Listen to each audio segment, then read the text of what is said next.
A new poll suggests that a majority of Americans back the Supreme Court's decision in an affirmative action case. Yeah, yeah, yeah, yeah, yeah, yeah, yeah. Much. And I want to bring in now Kenny Shu, president of Color Us United, a group that advocates against affirmative action. He's also a member of the board for Students for Fair Admissions. That's the group that brought this case against Harvard and the University of North Carolina. Kenny, thank you for joining us. So today's ruling obviously is one that you were hoping for, arguing that the rules in place that support affirmative action were unfair to Asian Americans. So from a practical perspective, how does today's decision help Asian American students looking to get into elite colleges? I just want to say I'm ecstatic about this decision. It means that Asian Americans can finally get treated on their merits. Guys, we know why Asian Americans should get into Harvard at disproportionate rates. It's because they study twice as many hours as the average American. It's not because of their race. It's because of their culture. It's because of their family values. So if y'all don't know what's going on, he's basically obviously an Asian man. He brought his group brought the case of affirmative action, fighting it against the Supreme Court, and they're about to debate. So here's my thoughts on this, man. I have very different thoughts on affirmative action because I am a black college student, but I don't think affirmative action should hurt a specific race. What I mean by this is that I don't think it should lower your chances of getting into an Ivy League school because, like, we all saw the numbers when it comes to getting into schools like Harvard, Yale, stuff like that.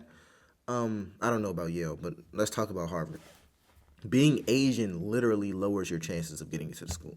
I don't know all the details about it because I'm not sitting over here studying affirmative action all day. But just me being Asian shouldn't lower my chances of getting into the school. I get if you grew up in a certain area. I get if you're a certain economic background. I get that. But just being Asian? Like, what do you mean? You can't even change that.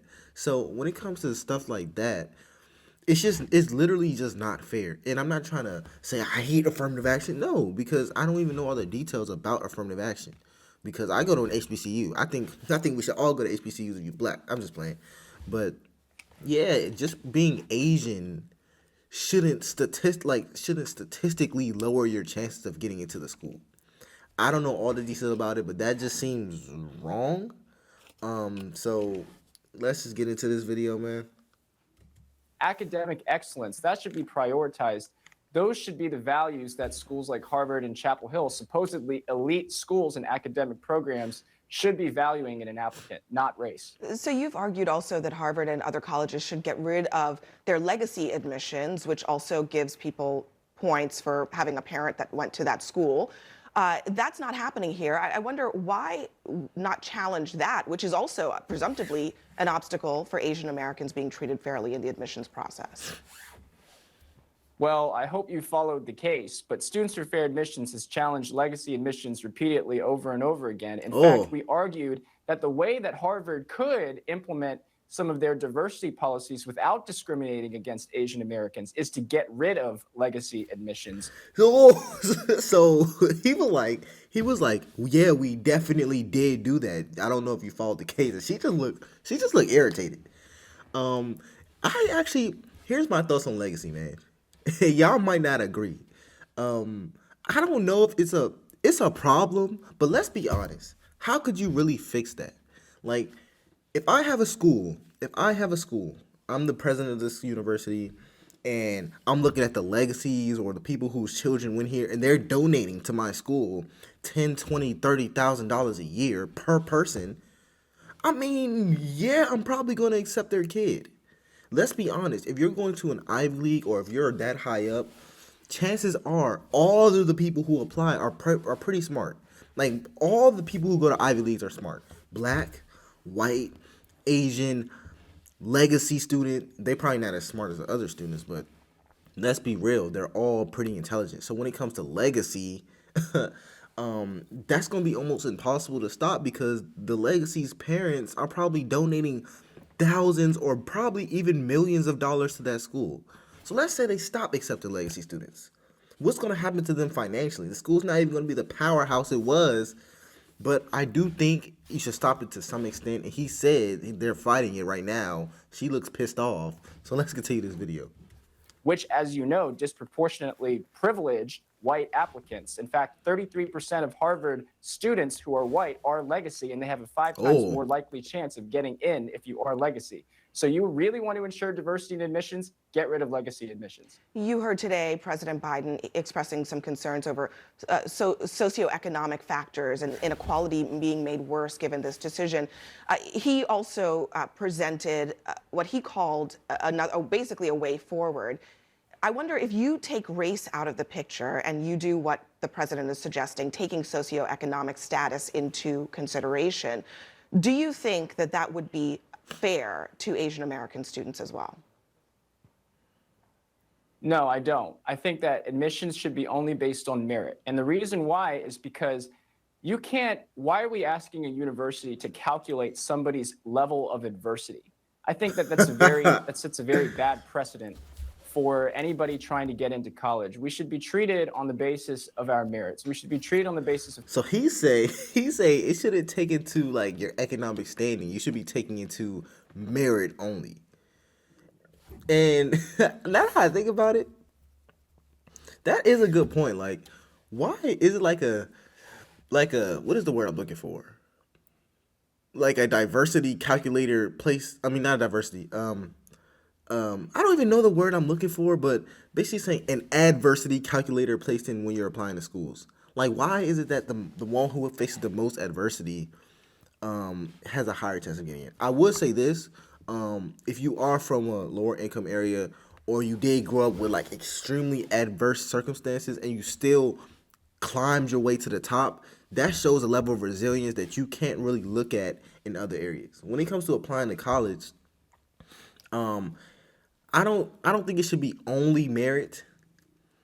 I don't think it should be only merit because merit itself, let's look at the SAT scores, the grades, that's not the only thing that matters when you're going to a college. I'm not saying race itself matters, but it does matter the context. Like if your parents were able to afford like the best circumstances, the greatest tutors, and everything, and you still get the same scores in SATs or grades as someone whose parents didn't get any of it, then I do think you should take that into consideration. Like if your scores are very similar to this person who had nothing that you had, they're the better student than you because they're able to do more with less.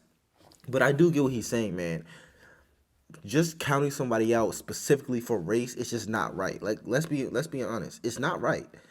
If I'm black, I have a higher chance of going to the school, but if I'm Asian, I don't. And I'm not saying every school is like that, but Harvard was like that. That doesn't make sense, and it's not right, bruh. And I think they should take a different approach to all of that. Of how hard we work, our study, our SAT scores, our grades, a name-blind, race-blind process is what I would advocate for as president of Colorado United. Kenny, can I ask you though? I mean, colleges obviously they care about grades and SAT scores, but they also are filling universities of people, human beings who have other factors that they bring to the table. Why is it not okay for them to consider those things? I'm saying if you're going to consider those things, you should consider them without respect to race. Sure. So as you know, a lot of Asian Americans. I think that that's exactly right. But socioeconomic status doesn't. If you take race out of it, let's call it socioeconomic status, where whether or not they grew up wealthy or poor, is that not something that colleges might have an interest in considering? The reason why you shouldn't consider that is because you should consider the success of an applicant. Because of affirmative action, Black Americans graduate from law school at the bottom 25% of their classes, largely speaking. And we don't want that. We want Black students to succeed. We want every student to succeed, low-income students to succeed. But you have to put them in scenarios, in places where they're likely to succeed. And lowering your standard to admit somebody of a socioeconomic status or race would not help them do that. In fact, it would harm their graduation rate and excellence. Well, as the case also points out, the standard isn't necessarily lowered because the students are all admitted. The question is whether race can be an added consideration, a tipping point No, in the some of standard these is cases. lowered. The standard is lowered.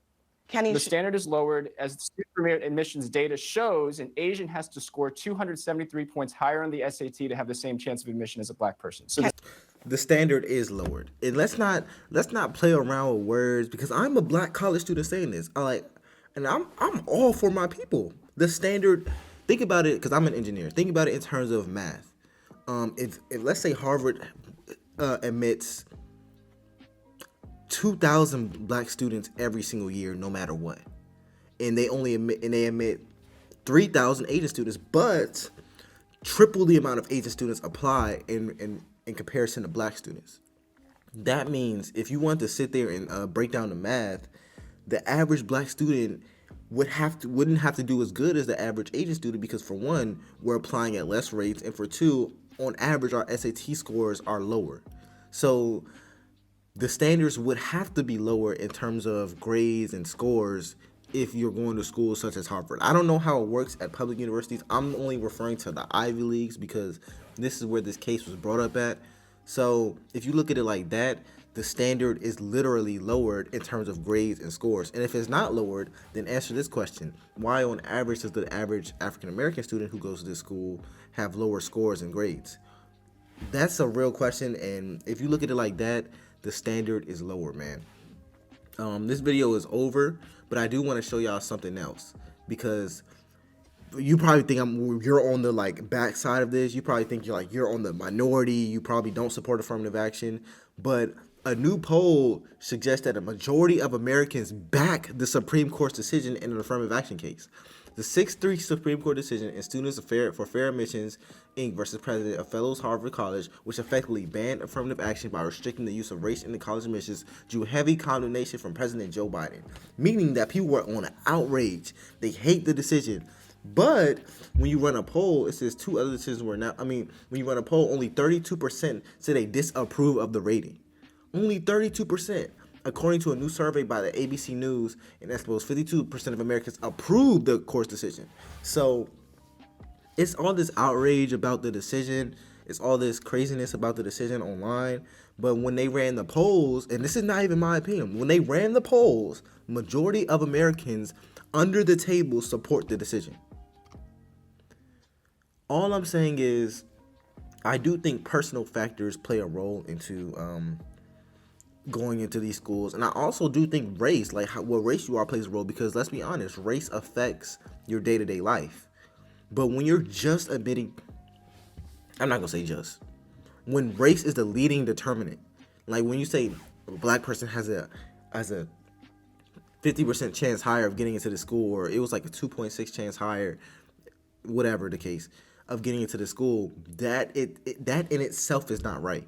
Because if I have a black kid and we grew up in an affluent neighborhood, my child will have a better chance than someone else's child who grew up in a less affluent neighborhood, despite economic standing. So when you're just looking at, or when race is the leading factor, it's just kind of weird. You're putting people in weird situations. It's just not right, man. Anyways, let me know what you thought about this video. I'm gonna end this right here. Make sure you smash the subscribe button, like button, and I will see you on the next one. Peace.